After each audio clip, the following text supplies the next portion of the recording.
हितेश बेशर्मी से अपनी माँ शारदा जी से बोलते जा रहा था कि माँ तुम अपना सामान पैक कर लो और अपनी तीनों बेटियों को लेकर मेरे घर से निकल जाओ।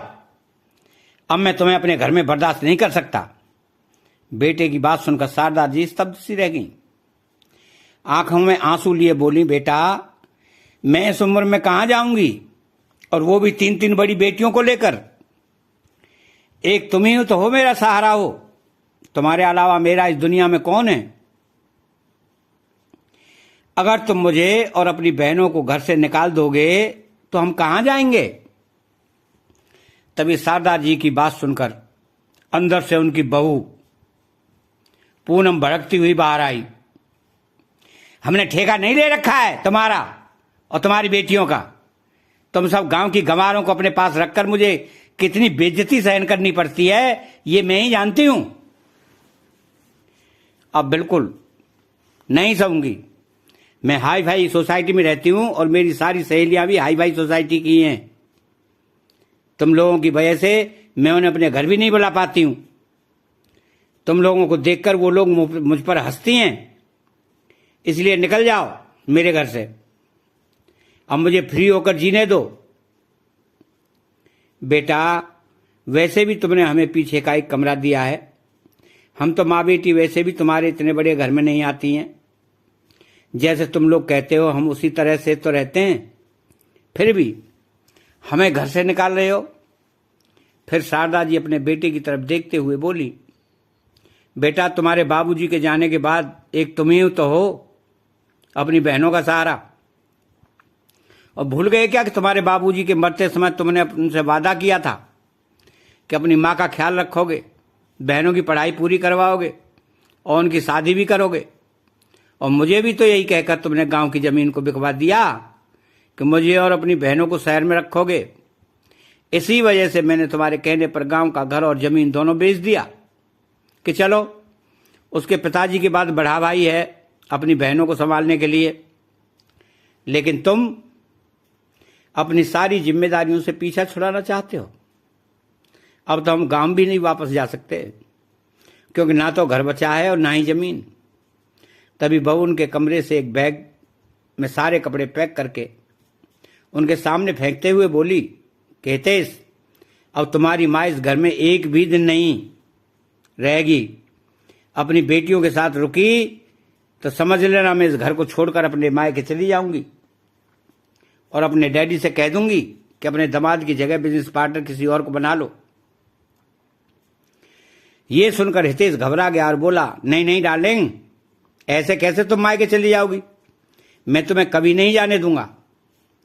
हितेश ये बात अच्छी तरह से जानता था कि आज वो पूनम के पिताजी की वजह से ही इतने बड़े बंगले में खड़ा है और उनके बिजनेस में पार्टनर होने की वजह से भी ही इतनी बड़ी बड़ी गाड़ियां हैं। ये सारी शान शौकत पूनम के पिता की वजह से ही है। अगर पूनम मायके चली गई और उसके पिताजी मुझसे नाराज हो गए तो मेरा तो ऐसो आराम ही छिन जाएगा। यही सोचकर हितेश दरवाजे पर पड़े हुए बैग को उठाकर मां के हाथ में थमाते हुए बोला, मां तुम्हें सुनाई नहीं दिया पूनम ने क्या कहा है, जो अभी भी घर की दहलीज पर खड़ी हुई हो। निकल जाओ अपनी बेटियों को लेकर यहां से। तभी शारदा जी की बड़ी बेटी रवीना, जिसकी उम्र 18 वर्ष की थी, वो बोली, भैया आप मां के साथ ऐसा व्यवहार नहीं कर सकते। बड़ा भाई तो पिता के समान होता है। बचपन में हम सभी लोग साथ में खेलते थे।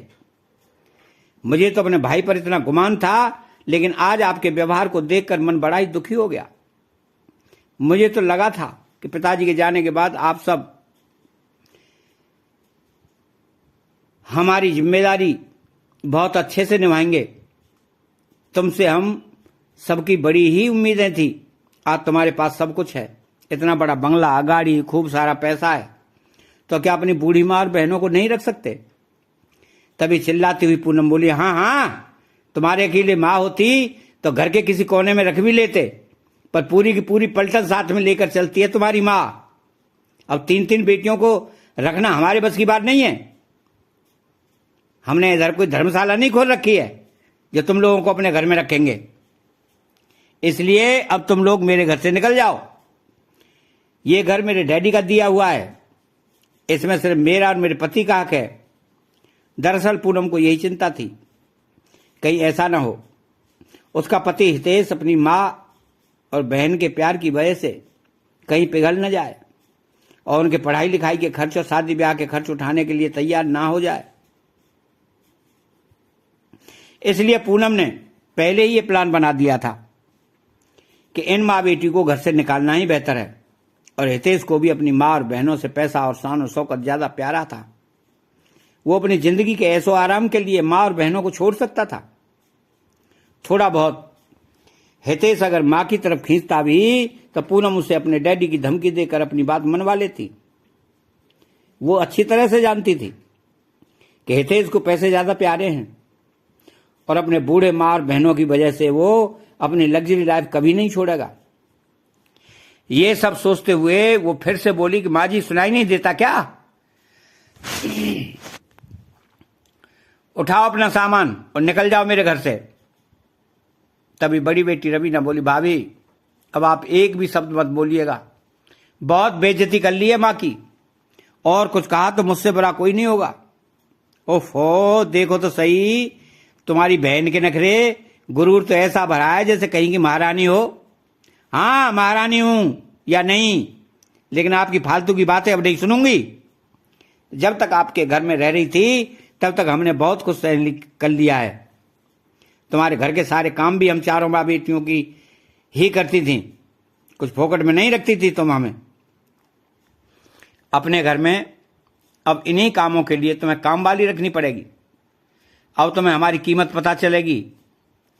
देख रहे हो अपनी बहन के तेवर, हाथ में एक पैसा नहीं है लेकिन अकड़ सातवें आसमान पर है। भाभी अकड़ नहीं बल्कि स्वाभिमान है। तभी शारदा जी बेटी को शांत कराते हुए बोली, बेटा शांत हो जा, शहर में आकर बेटा इतना बदल जाएगा इसकी कभी हमने कल्पना भी नहीं की थी। अब बहू को पराई थी लेकिन बेटा भी पराया हो गया, तो अब इधर रहकर हम क्या करेंगे? ठीक है बेटा, तुम्हारे घर से जा रहे हैं। जाते जाते शारदा जी अपनी बहू से बोली, बहू तुम्हें जिस पैसे और रुतबे का इतना घमंड है ना, एक दिन देखना मेरी बेटियां तुम्हारा घमंड तोड़ देंगी। वो भी कामयाबी के ऐसे मुकाम को छुएंगी जिसकी कभी तुमने उम्मीद भी नहीं की होगी। शारदा जी की बात सुनकर बहू हंसने लगी और बोली, हाँ हाँ, क्या आता है तुम्हारी बेटियों को? झाड़ू पोछा के सिवा तो उन्हें कुछ आता नहीं है। किसी के घर में जाकर बस यही कर सकती हैं वो, इससे ज्यादा कुछ नहीं। चली मेरी बराबरी करने। कहते हुए पूनम ने शारदा की और उनकी बेटियों को धक्का दे दिया और बोली, पलट कर दोबारा मेरे घर में कभी मत आना। शारदा जी बेटे की तरफ बड़ी आस से देख रही थी, पर बेटा भी चुपचाप सर झुकाकर घर के अंदर चला गया। बेटे का व्यवहार शारदा जी को खाया जा रहा था, लेकिन कर भी क्या सकती थी। तीनों बेटियों को लेकर शारदा जी वहां से चल दी और थोड़ी दूर जाकर सड़क के किनारे एक पेड़ के नीचे बैठ गई। तभी सबसे छोटी बेटी प्रिया रोने लगी और बोली, माँ अब हम कहाँ जाएंगे, कहाँ रहेंगे? क्या हमें इसी पेड़ के नीचे रहना होगा? तो बेटी की बात सुनकर शारदा जी ने अपनी तीनों बेटियों को गले से लगा लिया और हिम्मत देते हुए कहने लगी, नहीं बेटा, एक दिन हमारा अपना घर भी होगा, हम भी अपने घर में शान से रहेंगे, सारी सुख सुविधा होंगी और कोई कमी नहीं होगी। हमारे पास भी सब कुछ, बस कुछ दिनों की ही परेशानी है और हमें इसे पार करना है। सुख दुख सब जिंदगी में आता है रहता है बेटा। अभी हमारा अच्छा समय नहीं चल रहा है, भगवान हमारी परीक्षा ले रहे हैं। तभी तो 5 महीने पहले तुम्हारे पिताजी हमें छोड़कर चले गए और अब तुम्हारे भैया ने भी हमें छोड़ दिया। लेकिन ये समय भी बीत जाएगा और एक दिन देखना हमारा समय भी आएगा। इस तरह से अपनी बेटियों को शारदा की हिम्मत दे रही थी। शारदा जी की हिम्मत की वजह से ही उनकी बेटी रवीना भी बड़ी ही हिम्मत वाली थी। शाम होते होते सबको भूख लगने लगी। माँ इधर आसपास कुछ दिखाई भी नहीं दे रहा। जब से भैया के पास शहर में आए हैं तब से भैया हमें कहीं लेकर भी नहीं गए।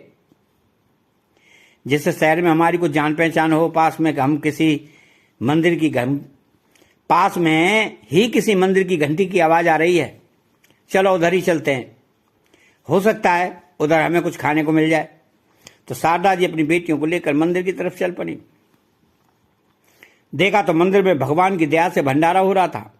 शारदा जी बेटियों के साथ भंडारे का भोजन करने लगी और भगवान का लाख लाख शुक्र करने लगी कि आज तो मुझे तुम्हारे ऊपर भरोसा हो गया है, तो किसी को भी भूखे नहीं सोने दे सकता। एक दो दिन तो शारदा जी के मंदिर में ही वहां का प्रसाद खाकर निकल गए, लेकिन फिर वो अपनी बेटियों से बोली कि बेटा, हम इस तरह से ज्यादा दिन तक नहीं रह सकते, हमें कुछ तो करना पड़ेगा, अपने लिए कुछ काम ढूंढना होगा, तभी हम पैसे कमा पाएंगे और अपने लिए एक छत ले पाएंगे और मेहनत से ही 2 वक्त का खाना खा पाएंगे। लेकिन माँ, हमारे हाथ में तो एक भी पैसा नहीं है और बिना पैसे के हम कुछ नहीं कर पाएंगे। बड़ी बेटी रवीना ने कहा तो शारदा जी ने अपने कानों के छोटे छोटे कुंडलों को उतारते हुए रवीना के हाथ में रख दिए और बोली कि बेटा, हम इन सोने के कुंडल को बेच देंगे, पर माँ हमें तो पता भी नहीं है कि हम इनको कहाँ बेचेंगे। तभी मंदिर की सीढ़ियों से उतरती हुई एक सेठ सेठानी उन्हें दिखाई दिए। शारदा जी उनके पास गईं और हाथ जोड़कर बोली, आप मुझे बड़े ही धनी व्यक्ति लग रहे हैं, मुझे पैसों की बहुत जरूरत है, आप मेरे सोने के कुंडल ले लीजिए। खरे सोने के हैं, चाहे तो आप इनको चेक भी करवा सकते हैं और इसके बदले में जितनी भी कीमत आपको ठीक लगे वो मुझे दे देना, क्योंकि मुझे पैसों की बहुत जरूरत है। वो सेठ सेठानी बहुत ही भले लोग थे। वो कहने लगे कि तुम कुंडल क्यों बेच रही हो?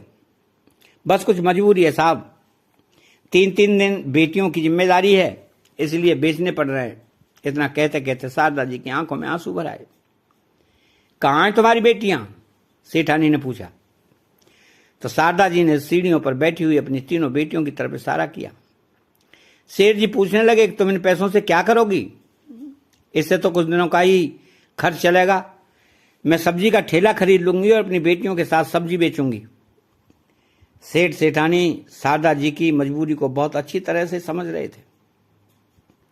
बेचारी 3-3 बेटियों को लेकर कहाँ जाएगी? वो कुंडल खरीदने के लिए तैयार हो गए और उसके बदले में उन्हें 20,000 रुपये दे दिए। 2 दिन बाद सेठ सेठानी फिर से मंदिर आए तो देखते हैं कि शारदा जी ने मंदिर के पास ही एक सब्जी का ठेला लगाया हुआ है, जिस पर सभी ताजी सब्जियां रखी थीं। अपनी बेटियों के साथ सब्जियां बेच रही थी। शारदा जी की ईमानदारी को देखकर सेठ सेठानी उनके पास गए। उन्हें देखते ही शारदा जी बोली, अरे साहब, बताओ आपको क्या सब्जी चाहिए? आपने हमारे ऊपर इतने एहसान किए हैं, हम आपको ऐसे ही सब्जी दे देंगे। नहीं नहीं, हम सब्जी लेने नहीं आए हैं, बल्कि तुमसे कुछ कहने आए हैं। अगर तुम बुरा न मानो तो अपनी बेटियों के साथ मेरे घर में आकर रह सकती हो। दरअसल हम दोनों पति पत्नी बड़े घर में रहते हैं, हमारी कोई संतान भी नहीं है। शादी को पूरे 30 वर्ष हो गए हैं। खाली घर काटने को दौड़ता है। घर में पैसों की कोई कमी नहीं है, लेकिन घर में ना तो कोई बात करने को है और ना ही कोई अपना है। तुम्हें हमारी जरूरत है और मैं भी चाहता हूं कि तुम्हारे जैसे ईमानदार लोग मेरे घर में आकर रहें। साहब, बिना कुछ काम धाम किए आपके घर में फोकट में नहीं रह सकती। अगर आपके घर में कुछ काम धाम हो और आप मुझे काम के बदले पैसे देंगे तो हम आपके घर में जरूर आकर रहेंगे। ये सुनकर सेठ सेठानी खुश हो गए कि सच में शारदा जी और उनकी बेटियां बहुत ही ईमानदार स्वाभिमानी हैं। उन्होंने कहा कि मेरा घर बहुत बड़ा है और बहुत सारे काम भी हैं। हमारा रसोईया काम छोड़कर चला गया है। अगर तुम खाना बनाने का और साफ सफाई का काम कर सकती हो तो मेरे घर में आकर रह सकती हो। बहुत सोच विचारने के बाद शारदा जी अपनी बेटियों के सलाह मशवरा करने लगी तो उनकी बेटी रवीना बोली कि माँ, हमें काम भी मिल रहा है और रहने के लिए छत भी मिल रही है, तो अच्छा है कि हम सेठ जी के घर चलते हैं। बेटियों से बात करके शारदा जी ने सेठ जी से बोल दिया कि ठीक है सेठ जी, आज तो नहीं, कल से हम आपके घर आ जाएंगे। आप बता देना हमें कहाँ आना है। ठीक है, हम आपको कल खुद ही लेने आ जाएंगे। इतना कहकर सेठ सेठानी अपने घर चले गए। उनके जाते ही शारदा जी ने बेटे बहू मंदिर में आए तभी उसकी नजर शारदा जी और उसके ठेले पर गई। सब्जी बेचते देख पहले तो उनकी बहू पूनम ठहाका लगाकर हंसने लगी, फिर कहने लगी, मैंने कहा था ना कि तुम माँ बेटी की यही औकात है, या तो किसी के घर में झाड़ू पोछा करोगी या बर्तन धो लोगे, लेकिन मुझे उम्मीद नहीं थी कि तुम्हें सड़क पर सब्जी बेचनी पड़ेगी। और क्या तुम्हें यही शहर मिला था सब्जी बेचने के लिए? कुछ तो मेरे बारे में सोच लिया होता। बहू, अगर आज मुझे सब्जी का ठेला लगाना पड़ रहा है तो इसके जिम्मेदार भी तुम दोनों ही हो, क्योंकि तुम दोनों के कहने पर ही मैंने गांव की जमीन और घर बेच दिया। लेकिन शहर में आकर बेटा इतना स्वार्थी निकल जाएगा, इसका नहीं पता था हमें। अगर गांव में मेरा घर और जमीन होती तो हम वहीं चले जाते, लेकिन तुम दोनों ने हमें कहीं का नहीं छोड़ा है। हमारा सब कुछ छीन लिया, लेकिन एक दिन हमारा समय जरूर बदलेगा। जितना आज तुम मेरा और मेरी बेटियों का मजाक बना रहे हो, एक दिन देखना तुम्हारी बराबरी में मेरी बेटियां खड़ी होकर दिखाएंगी। तभी बहू फिर से हंसते हुए कहने लगी, क्यों मजाक करती हो बुढ़िया? सब्जी का ठेला लगाकर तुम्हारी बेटियां मेरी बराबरी करेंगी। हटाओ यहां से सब्जी का ठेला। कहते हुए बहू ने सारी सब्जी फेंक दी। बेटा पास में खड़ा सब कुछ देख रहा था, पर कुछ नहीं बोला। सब्जी फेंककर दोनों बेटे बहू कार में बैठकर अपने घर चले गए। और आज शारदा जी और उनकी बेटियों की आंखों में आंसू नहीं थे, बल्कि उन सबके दिल में एक ऐसी तमन्ना जाग उठी थी कि आप बस किसी भी तरह से खूब सारे पैसे कमाने और भाई भाभी को उनकी औकात दिखानी है। फिर चाहे इसके लिए हमें दिन रात मेहनत करनी पड़े, हम तीनों बहनें मेहनत करेंगी, लेकिन अपनी मां का सर कभी नीचे नहीं झुकने देंगी। मां, तुम चिंता मत करो। सुबह सुबह मंदिर के पास शारदा जी अपनी बेटियों के साथ बैठी थीं कि तभी सेठ सेठानी अपनी कार लेकर उन्हें लेने के लिए आ गए। पहले सपने भगवान के दर्शन किए सबने, और फिर चारों माँ बेटी सेठ सेठानी के साथ कार में बैठकर उनके घर आ गई। सच में सेठ जी का घर बहुत बड़ा था, लेकिन उस घर में रहने वाले सिर्फ 2 ही लोग थे। बाहर की तरफ एक पोर्शन बना हुआ था जो कि उनके घर के रसोइया का था। शारदा जी अपनी तीनों बेटियों के साथ उसी पोर्शन में रहने लगी। एक दिन सेठानी वहां आई तो उन्होंने देखा कि शारदा जी की दोनों बड़ी बेटियां घर का सारा काम निपटाने के बाद कुछ पढ़ रही थीं। क्या पढ़ रही हो बेटा? कुछ नहीं आंटी, ये मेरी पुरानी किताब है। पढ़ने का बहुत शौक है, लेकिन पढ़ाई बीच में ही छूट गई, इसलिए अपनी पुरानी किताबों को पढ़कर मन हल्का कर लेते हैं। क्या तुम्हें पढ़ाई का शौक है? तो हमें पहले क्यों नहीं बताया? कल ही हम तुम्हारा किसी अच्छे से कॉलेज में एडमिशन करवा देते हैं। तुम्हारा ही क्यों, तुम तीनों बहनों का कॉलेज और स्कूल में एडमिशन करवा देंगे। आराम से पढ़ाई करना। सेठानी की बात सुनकर तीनों बेटियों की आंखों में खुशी की चमक के आंसू आ गए। पढ़ाई की बात आने पर तो एक बार भी मना नहीं कर पाई। जल्दी सेठ और सेठानी ने उनका एडमिशन करवा दिया। घर के सारे काम धाम के बाद शारदा जी की तीनों बेटियां मन लगाकर पढ़ाई करने लगीं। रवीना का LLB सब करने का सपना था और जल्दी उसने अपने इस सपने को पूरा कर दिखाया। दूसरे नंबर की बेटी प्राची भी पुलिस विभाग में एक अफसर बन गई और सबसे छोटी बेटी प्रिया अभी UPSC की तैयारी कर रही थी। इसी तरह 8 साल बीत गए। इन 8 सालों में शारदा जी की जिंदगी में खुशियों की लहर दौड़ गई और उधर उनके बेटे और बहू की जिंदगी में बहुत कुछ बदल गया था।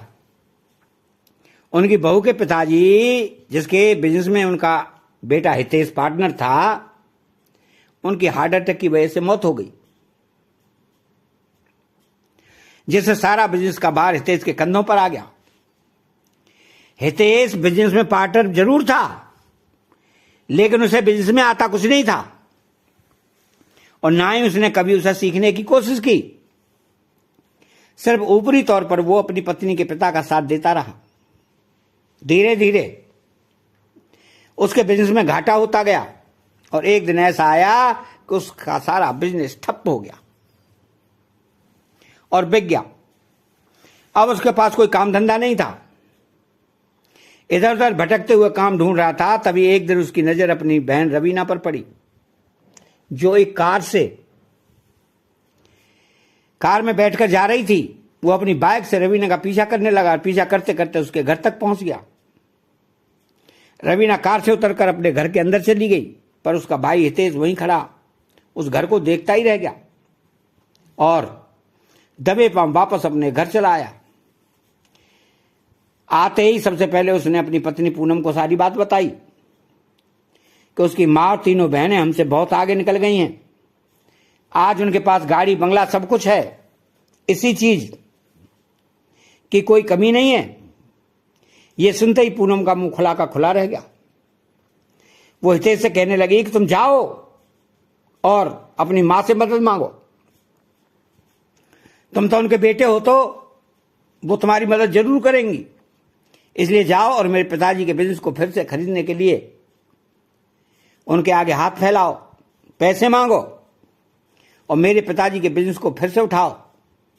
मैं ऐसा कैसे कर सकता हूं? पहले तो हमने उन घर से धक्के मारकर बाहर निकाल दिया, अब किस मुंह से उनके पास जाऊंगा? क्यों, आज तुम्हारी मां के पास इतना सारा पैसा है तो क्या वो अपने बेटे की मदद नहीं करेंगी? तो उनके बेटे को जब तुम्हें रोता गिड़गिड़ाता हुआ देखेंगी तो जरूर तुम्हारी मदद कर देंगी। उनका दिल पिघल जाएगा। चलो मैं भी तुम्हारे साथ चलती हूं, देखती हूं उस बुढ़िया के बंगले गाड़ी। कहते हुए पूनम अपने पति के साथ बाइक पर बैठकर वहां से चल दी। हितेश ने अपनी मां के घर के सामने जाकर बाइक रोक दिया और पूनम को घर दिखाते हुए बोला कि यही मां का घर है। ओ, इतना बड़ा घर!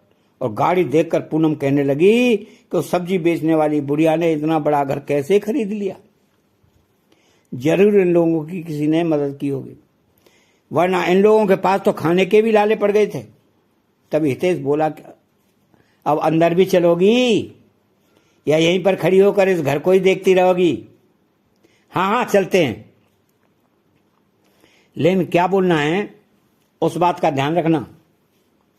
अगर झूठे मूठे आंसू बहाने पड़े ना तो वो भी बहा लेना।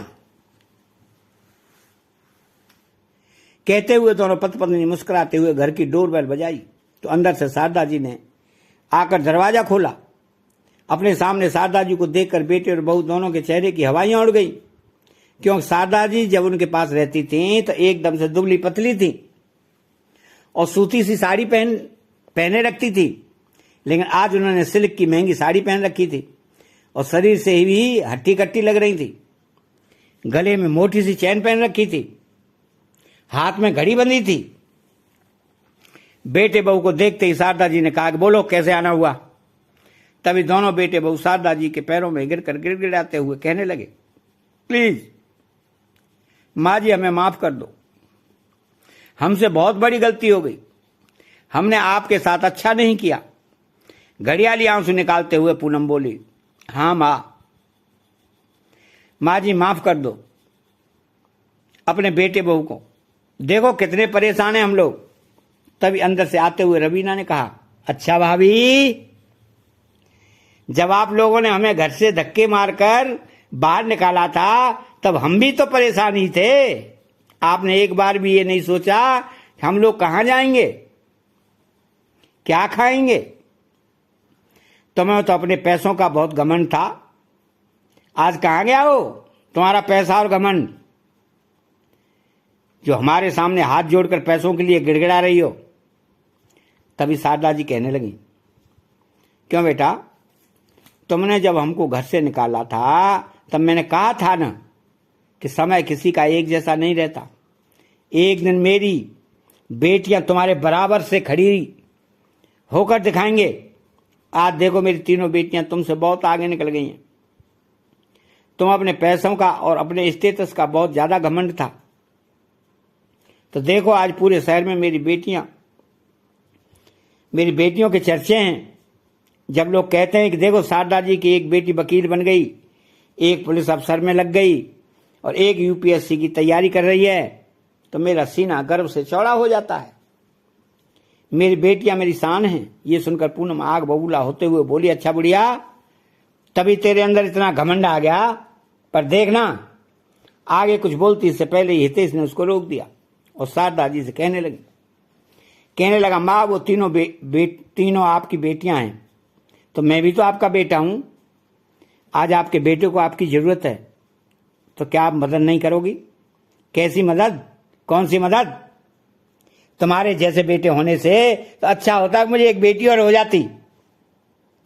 मुझे नहीं चाहिए था तुम्हारे जैसा बेटा, स्वार्थी और लालची, जिसे पैसों के आगे कुछ दिखाई नहीं देता।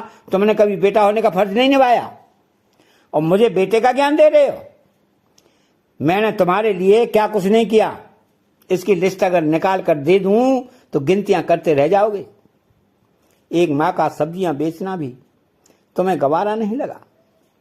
कभी ये चिंता नहीं की कि माँ को घर से निकाल दिया तो क्या खाएगी, बाहर 3-3 बेटियों को लेकर अनजान शहर में कहां रहेगी। इसलिए मुझसे अब किसी तरह की उम्मीद मत रखना। फिर बहू की तरफ देखते हुए बोली, बहू भगवान के नीचे रहकर पैसों का घमंड कभी मत करना, क्योंकि घमंड किसी का नहीं चलता।